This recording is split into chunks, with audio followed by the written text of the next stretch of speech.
Hello my dear friends, this is Jeet sir. स्वागत है आप सभी का अपने इस चैनल पे। ठीक है बेटा, आज हम पढ़ने वाले हैं बेसिक मैथमेटिक्स। ठीक है, जिसमें हम पढ़ेंगे कैलकुलस के बारे में। ठीक है, किसके बारे में बेटा पढ़ेंगे? कैलकुलस के बारे में पढ़ेंगे।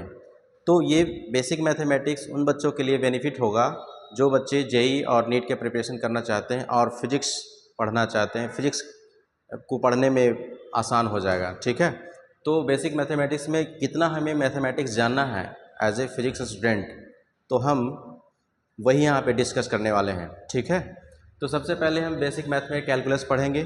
ठीक है, और कैलकुलस को दो भाग में बेटा तोड़ा गया है। देख लो यहाँ पे, एक को बोलते हैं बेटा डिफरेंशियल कैलकुलस, दूसरा को बोलते हैं इंटीग्रल कैलकुलस। और इंटीग्रल्स में दो टाइप का देखेंगे, एक देखेंगे बेटा डेफिनिट इंटीग्रल, दूसरा देखेंगे इनडेफिनिट इंटीग्रल। डेफिनिट का मतलब होता है बेटा विथ लिमिट देखेंगे। क्या बोलेंगे? With limit. और इनडेफिनिट को बोलेंगे विदाउट लिमिट। क्या बोलेंगे? Without limit. ये हम देखने वाले हैं। ठीक है, तो ये मेरा बेसिक मैथमेटिक्स का आज का इस सेशन में टॉपिक रहेगा, है ना। तो सबसे पहले कैलकुलस को समझने के लिए हमें एक टर्म को समझना रहता है, जिसे नाम है क्या बेटा? फंक्शन। क्या नाम है? फंक्शन। तो उस फंक्शन को यदि हम सीख लेते हैं, है ना, कुछ कुछ एग्जांपल्स हम बताएंगे कि फंक्शन में कैसे आगे प्रोसीड करते हैं। ठीक है, तो फंक्शन जब तक हम नहीं पढ़ेंगे तो ये चीज़ें बेटा हमें समझ में नहीं आएगी, जिसकी वजह से हमें आगे समझने में दिक्कत होगा। ठीक है, तो आइए इस सेशन को शुरुआत करते हैं। ठीक है, और सभी लोग का थैंक यू सो मच। ठीक है, और आप सभी का स्वागत है। तो आइए सेशन को शुरू करते हैं। तो सबसे पहले हम पढ़ेंगे बेटा फंक्शन। क्या पढ़ेंगे? फंक्शन। तो फंक्शन के लिए नेक्स्ट पेज लेता हूँ। देखो, एक है बेटा फंक्शन। क्या है? फंक्शन। फंक्शन, है ना। जैसे आपने 10th क्लास में पढ़े होंगे, है ना, कि मान लेते हैं कोई इक्वेशन है बेटा। फंक्शन को समझते हैं इजी तरीके से। ठीक है, तो मान लेते हैं कोई फंक्शन है, कोई इक्वेशन है y बराबर x² प्लस 1 लिखा हुआ है। क्या लिखा हुआ है बेटा? x² plus 1। अब हमें ये देखना है कि ये जो इक्वेशन हम 10th क्लास में पढ़ते थे मैथमेटिक्स में, है ना, लेकिन अब हम बड़े हो गए हैं तो थोड़ा इसको लिखने का तरीका थोड़ा सा चेंज करेंगे, है ना, और देखो कैसे आगे बढ़ते हैं। तो यदि इसमें हम देखें कि यदि x बराबर बेटा 0 हो जाए, x बराबर क्या हो जाए बेटा? 0, तो वहाँ से देखोगे कि y का वैल्यू क्या आ गया। ये 0 रखोगे तो क्या हो जाएगा? 1। क्या हो जाएगा? 1। यदि x का वैल्यू 1 रखते हैं तो उसके करस्पॉन्डिंग जो है y का वैल्यू हमें मिलता है। वो y का वैल्यू कितना होगा बेटा? 1 का स्क्वायर क्या होगा? 1 प्लस 1 कितना हो जाएगा? 2। ठीक उसी प्रकार से यदि x का वैल्यू यदि 3 होता है, x का वैल्यू क्या होता है बेटा? 3, तो यहाँ से y का वैल्यू हमें निकलता है 3 का स्क्वायर कितना हो जाएगा? 9। 3 का स्क्वायर कितना हो जाएगा? 9। 9 प्लस 1 कितना हो जाएगा बेटा? 10। तो यहाँ से हम कंक्लूजन ये निकाल पाए कि जैसे जैसे हम x का वैल्यू रखते जा रहे हैं इस इक्वेशन में, हमें उसके करस्पॉन्डिंग y का वैल्यू हमें मिलता जा रहा है। इसका मतलब ये हुआ कि x का वैल्यू लेने के लिए बेटा हम क्या हैं? इंडिपेंडेंट हैं। क्या है बेटा? इंडिपेंडेंट। और उसके करस्पॉन्डिंग हमें y का वैल्यू हमें मिल रहा है। बात समझ में? मतलब x का वैल्यू हम कुछ भी ले सकते हैं, या सुनो, x का वैल्यू हम कुछ भी ले सकते हैं। जब हम x का वैल्यू ले रहे हैं तो हम देख रहे हैं कि ये अपना मेरे ऊपर है कि x का वैल्यू हम क्या लेंगे। बात समझ में आया? दैट्स वाई x को बेटा बोलते हैं इंडिपेंडेंट वेरिएबल। क्या बोलते हैं? इंडिपेंडेंट। और चूंकि x का वैल्यू पे y डिपेंड कर रहा है, दैट्स वाई y को क्या बोलते हैं बेटा? Dependent variable. क्या बोलते हैं? Dependent variable. तो इसको लिखने का तरीका हम थोड़ा सा चेंज कर रहे हैं, चूँकि अब हम बड़े हो गए हैं। इसको लिखते हैं कैसे बेटा?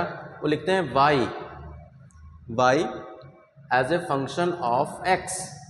y as a function of x, मतलब y जो है x का फंक्शन है। इसको लिखने का तरीका ये होता है। ठीक है, अब हम बड़े हो गए हैं, दैट्स वाई इस तरह से हम लिखेंगे।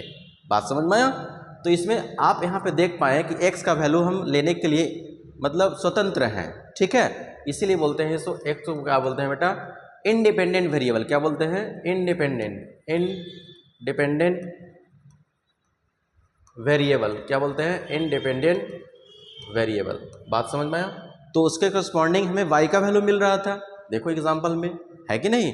तो बेटा y को बोलते हैं डिपेंडेंट वेरिएबल। क्या बोलते हैं? Dependent variable. Dependent variable. Dependent variable. बात समझ में आया? तो इसको लिखने का तरीका भी सिर्फ बदला है। क्या है? इसका लिखने का तरीका बदला है। चीज़ें हम वही कर रहे हैं, चीज़ें जो आप पहले करते थे वही अभी कर रहे हैं, लेकिन लिखने का तरीका क्या हुआ? हम बदल चुके हैं। अब जैसे इसी को लिखने के लिए एक और तरीका होता है। जैसे देखो ऐसा लिखा जाता है कि y जो है x का फंक्शन है। y किसका फंक्शन है? x का। और ये वैल्यू यदि लिखते हैं x square plus 2x plus 1, है ना? ये इक्वेशन लिख दिए। बात समझ में? अब आपसे पूछा जाए कि बेटा y ऑफ 0 कितना होगा? y ऑफ 0 कितना होगा? तो जहाँ जहाँ बेटा x है वहाँ वहाँ क्या रखोगे? 0। क्या रखोगे? 0। तो यहाँ क्या हो जाएगा? 0। ये भी क्या हो जाएगा बेटा? 0 प्लस 1। कितना आ गया वैल्यू? 1। ठीक है। यदि आपसे पूछे कि y ऑफ 1 का वैल्यू कितना होगा? y ऑफ 1 का वैल्यू, तो जहाँ जहाँ x है बेटा वहाँ क्या रखोगे? 1। तो 1 का स्क्वायर क्या हो गया? 1 प्लस 2 इंटू 1 2 और प्लस 1, तो कितना होगा? 1 प्लस 1 2 और 2 प्लस 2 4, क्या होगा? 4। बात समझ में आया? तो सिर्फ लिखने का तरीका हम बदले हैं। बात समझ में आया? ये ऐसे लिख सकते हो या ऐसे लिख सकते हो, लेकिन ये हम बचपन में पढ़ते थे। ये क्या पढ़ते थे? बचपन में। ठीक है। तो अब हम बड़े हो गए तो हम इस तरह से अब पढ़ेंगे। बात समझ में आया? इसको हम, अब मेरे दिमाग में या आप लोगों के दिमाग में ये चल रहा होगा सर ऐसा आप क्यों कर रहे हैं? ठीक है, इसलिए कर रहे हैं बेटा कि हो सकता है कि y के जगह पर वेलोसिटी हो, x के जगह पर टाइम हो। ठीक है, मतलब velocity as a function of time दिया हो equation, velocity acceleration as a function of time दिया हो। जैसे एग्जांपल समझते हैं, एक एग्जांपल देखते हैं बेटा। जैसे मान लेते हैं कि वेलोसिटी किसका फंक्शन है? टाइम का। वेलोसिटी किसका फंक्शन है बेटा? टाइम का। तो यहाँ लिखा हुआ है T square plus 1, T square plus 1। बात समझ में? अब आपसे पूछेगा कि बताइए कि वेलोसिटी जो है 0 पे बताइए क्या होगा जब समय 0 हो। बात समझ में आया? तो जहाँ जहाँ टी है क्या रखेंगे बेटा? 0। तो यहाँ क्या होगा? 1। क्या होगा? 1 मीटर पर सेकेंड। ठीक है। यदि आपसे पूछेगा कि वेलोसिटी आप बताइए 2 पे, क्या बता? 2 पे, तो 2 पे 2 का स्क्वायर करेंगे 2 और प्लस 1, तो 2 का स्क्वायर कितना हो जाएगा? 4 प्लस 1, मतलब कितना आ गया बेटा? 5 मीटर पर सेकेंड। ठीक है। अब ये इंस्टेंटेनियस होगा, एवरेज होगा, क्या होगा उसका बात अलग करेंगे। बात समझ में आया? अभी सिर्फ इतना जानिए कि इस तरह से फंक्शन को लिखा जाता है। हो सकता है दूसरा एग्जांपल दे दें, एक्सेलरेशन है जब फंक्शन ऑफ टाइम दिया हो बेटा, है ना, और वो इक्वेशन है x square plus 3x plus 1। अब आपसे पूछे कि बताइए एक्सेलरेशन 0 पे क्या है? जब पार्टिकल का टाइम 0 है तो एक्सेलरेशन 0 पे क्या होगा? तो जहाँ जहाँ यहाँ पे सॉरी टाइम के फंक्शन है तो बेटा तो क्या हो जाएगा? T square plus 3t plus 1 ले लेते हैं। ठीक है। अब जहाँ जहाँ टी है बेटा वहाँ क्या रखोगे? 0। तो क्या हो जाएगा? 0 0, यहाँ क्या हो जाएगा? 1 मीटर पर सेकेंड स्क्वायर। बात समझ में आया?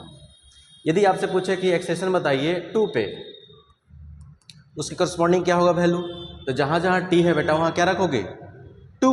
तो क्या हो जाएगा? 2 का स्क्वायर प्लस 3 इंटू 2 प्लस 1, तो ये हो जाएगा बेटा 4 प्लस 6 प्लस 1, तो ये हो जाएगा 6 4 10 प्लस 11, मतलब ये आया 11 मीटर पर सेकेंड स्क्वायर। बात समझ में आया? तो आपको यहाँ तक समझ में आया होगा कि ये हम लिख क्यों रहे हैं ऐसे। बात समझ में आया? तो यहाँ से क्लियर हो गया होगा कि चीज़ों को लिखने का तरीका सिर्फ बदला है, चीज़ें वही है जो आप पढ़े से पढ़े हैं। ठीक है। तो अब हम देखते हैं कि फंक्शन का थोड़ा सा हम 2 एग्जाम्पल से समझें। इसमें देखो बेटा, इसमें x जो होता है इंडिपेंडेंट वेरिएबल, y जो होता है डिपेंडेंट वेरिएबल। ठीक है, ये सब देखें। तो उसके बाद हम देखना चाहेंगे कि 2 एग्जाम्पल। ठीक है, बात समझ में आया? तो इस तरीके से चीज़ों को हम लोग पढ़ेंगे। अब हमें यहाँ पे क्वेश्चन ये है कि हम कुछ स्लोप के बारे में देखें। क्या देखेंगे? स्लोप के बारे में देखेंगे या कुछ ग्राफ के बारे में देखें। ठीक है, तो उस वीडियो को हम बेटा नेक्स्ट वीडियो में हम लाएंगे। ठीक है, और वहाँ से स्टार्ट करेंगे स्लोप के बारे में। उसके बाद हम उस वीडियो में हम ग्राफ देखने वाले हैं। ठीक है, इंपॉर्टेंट ग्राफ देख लेंगे। जब हम स्लोप समझ जाते हैं तो ग्राफ हमें ईजिली समझ में आ जाएगा। ठीक है, तब जा कर के हम कैलकुलस में स्टार्ट कर सकते हैं। ठीक है, जैसे डिफ्रेंशिएशन पहले स्टार्ट करूँगा, फिर इंटीग्रेशन। ठीक है, इंटीग्रेशन में डिफिनिट पढ़ेंगे, फिर इनडिफिनिट पढ़ेंगे। ठीक है, बात सुनना। तो मिलते हैं बेटा नेक्स्ट सेशन में। ठीक है, आज के सेशन में बस इतना ही बताना था आपको कि आपका जो सीरीज़ जो है, इस वीडियो का सीरीज स्टार्ट हो चुका है ना।